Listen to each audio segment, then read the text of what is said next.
Starting out with the whole question of the role of women in national security, I think there are sort of two distinct points I'd like to make. One is that when it comes to leadership roles in defense, in diplomacy, in national security writ large, it's very important to ensure that we have an open door for women, that women perceive that these are careers that they can succeed in and so forth. I mean, after all, you want to make sure that you're tapping into your full talent pool, and if women perceive themselves as somehow not welcome or disadvantaged in these career fields, you can find yourself losing half of your talent pool.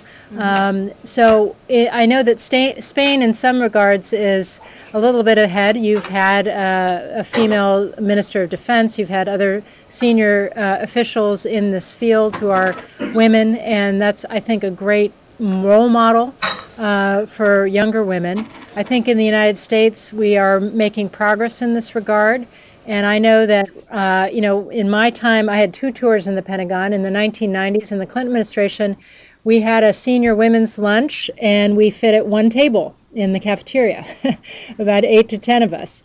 Now, if you were to invite all the senior women in the Pentagon to an event, you would overflow the entire dining room. So that's a sign of progress, that we're moving in the right direction. I think that leadership piece is key. I think that the women I've known in these senior positions do bring often a different style of collaboration, of teamwork, of leadership to the jobs. Obviously, it's a very individual thing, but I do think it brings something different to the table. But more broadly, I think when you look at women in terms of their roles in society, we have all kinds of data now that shows that when you educate women, when you empower women, whether it be as entrepreneurs or otherwise, you have huge acceleration in development in societies. That women tend to bring other family members along. They tend to create a disproportionate increase in development. Work that's come out of the U.S. government recently, certainly starting with Secretary Clinton and very much supported by President Obama and now Secretary Kerry, I think that's very much going to continue in this administration as they go forward. There's much greater emphasis now on programs that are aimed at empowering women-led enterprises, women's role in development, and I think they've had to figure out how to adjust their organization to better support those kinds of initiatives. At the other end of the spectrum, I know that for the Pentagon, for the military, one of the challenges that we've had in places like Iraq or Afghanistan or any place that we operate is typically the majority of many of our forces on the ground are male, and in many societies that it's sort of a taboo for those soldiers to be interacting with the female population. So the military's had to innovate as well, creating female engagement teams, allowing now women in combat roles to actually go out on patrol so that we can engage the other half of the population, which is often very important both to understanding what's really going on in the society at the local level, but also in terms of gaining support of the population for the local government. How do you feel our efforts are going there, and where do you see we need to be focused as we move into the next post-2014 transition phase? Yeah. What I found there is that on the security front, while the Taliban insurgency remains resilient in some areas, it has been pushed away from the major population centers, and the big difference is the Afghan National Security Forces have really made large strides. They're now in the lead for 87% of the population in the country, doing much more independently, out in front in 80 to 85% of the operations, no longer getting logistics support from the U.S. They clearly have some challenges still to overcome, but I think I got a much more positive sense that they will be able to hold their own vis-a-vis the insurgency from a security point of view. What I came away from was really focused on the politics, and particularly the 2014 elections. These elections will be the make or break event for Afghanistan. If they are allowed to be relatively more free and fair, if, in fact, the Afghans succeed in putting together a national consensus slate, which is multi-ethnic, multi-party, then there is hope that they can actually take the opportunity to move forward with democracy and development that, a lot has been a sacrifice to provide them with.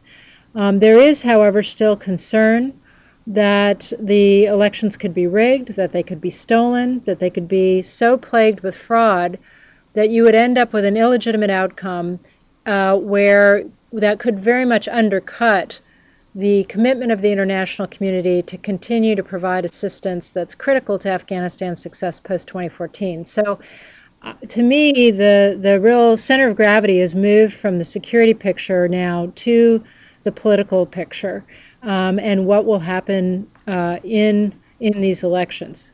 The international community has a huge role to play in trying to support a more free and fair process by Afghan standards, and in convincing the Afghans that, of what they have to lose if they play their cards badly. I just also want to take this opportunity to thank Spain for its contributions. You all have been a steadfast ally to the United States and to NATO in this operation. It has required a great deal of sacrifice on everybody's part, and I think we're all mindful of that. But I think there's great appreciation for the solidarity and the partnership that's been shown. I think it will definitely be continued because this is a priority of President Obama. The White House has been very strong in pushing this and supporting it. I think the President's heard a lot from Mrs. Obama on this issue as well. So I fully expect, as a matter of policy and resources, the emphasis will continue. Now, obviously, the personal diplomacy and charisma that Secretary Clinton brought to this, it's hard for someone to replicate that, but I think Secretary Kerry understands this priority, will continue to support it, continue to push it in his diplomacy around the world as well. I asked you for your comments on missile defense, the threats we're facing, and how they may or may not change the policies that we have in place. Well, thank you.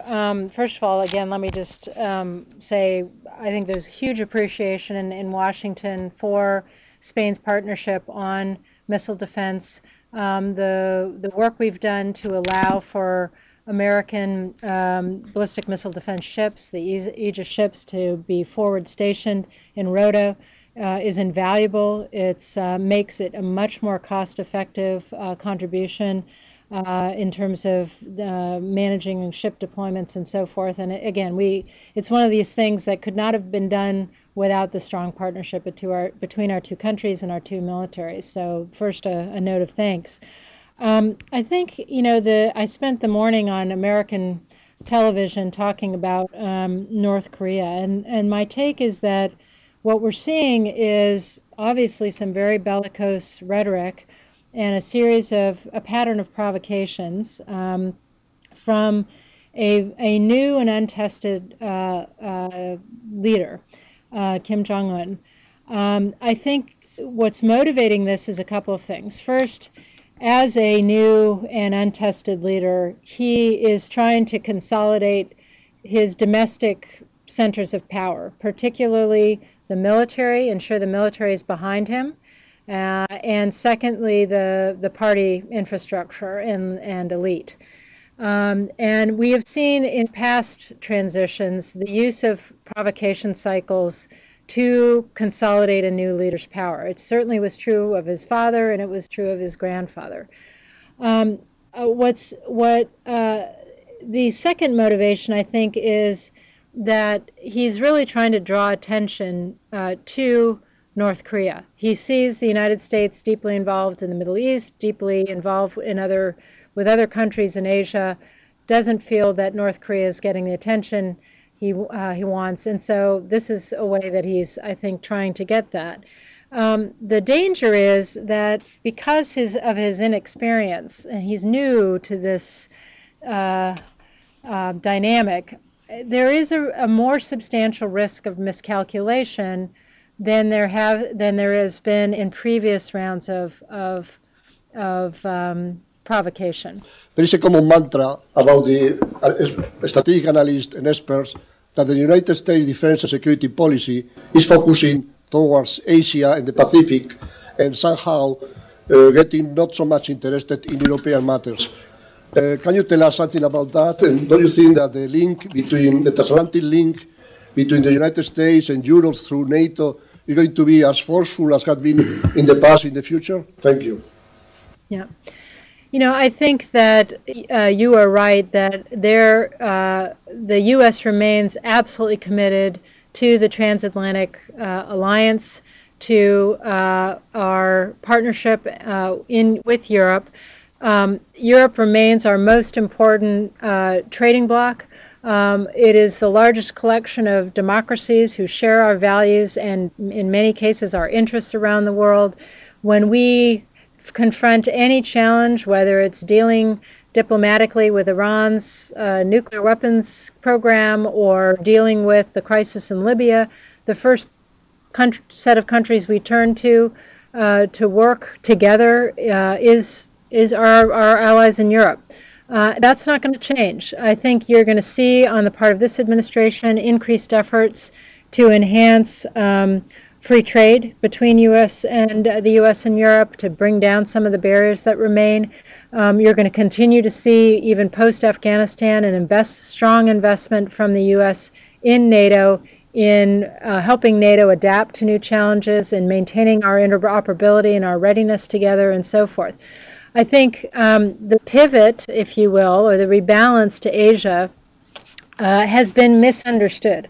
I personally think I would have preferred the word rebalance to pivot, because pivot implies you're turning your back on somebody, and that is not what we're doing. I think what is true is we recognize the growing importance of Asia, not only to the United States but to Europe economically, the importance of the region given the rise of China, given the rise of India, that we need to pay more attention to this region. How do we rebalance without retreating? There are an incredible number of security challenges out there. Secretary Hagel just spoke yesterday in the United States on some of the cuts and some of the adjustments that are going to have to be made in the Department of Defense. I know Spain is dealing with its own challenges. How are we approaching what are some very difficult decisions back there in Washington? Well, I think as a matter of policy, the current U.S. administration, from the President to Secretary Kerry to Secretary Hagel and on down, they understand the unique leadership role that the United States plays in the world. They understand the importance of maintaining and strengthening our alliance relationships. They understand the importance of staying engaged in the world, especially diplomatically. I think but we are facing a different resource picture, a different budgetary picture than we have in the last 10 years. And if you believe that one's economy is really the foundation of one's national power, again, we have to get our economic house in order. And that means that the U.S. government is going to have to tighten its belt, certainly and foremost on our entitlement spending, but also on our discretionary spending. For defense, one of the things I was heartened to see, Secretary Hagel just made a speech yesterday where he talked about the importance of trying to get waste and fat out of the defense enterprise. So, you know, the excess overhead in headquarters structures where we have more people than we really need to be effective, excess basing infrastructure, inefficient procurement practices, even inefficient approaches to the way we manage things like healthcare for military members and veterans and their families. These are areas where we can become more efficient while maintaining quality of service, and we should focus there before we start dramatically cutting the modernization, the capability, the readiness of our military forces. And I think the same is true as in other agencies of the U.S. government as well. So I was heartened to see him put that marker down on the table to say he's going to look for those efficiencies before he goes after the broader defense capabilities that we need for the future.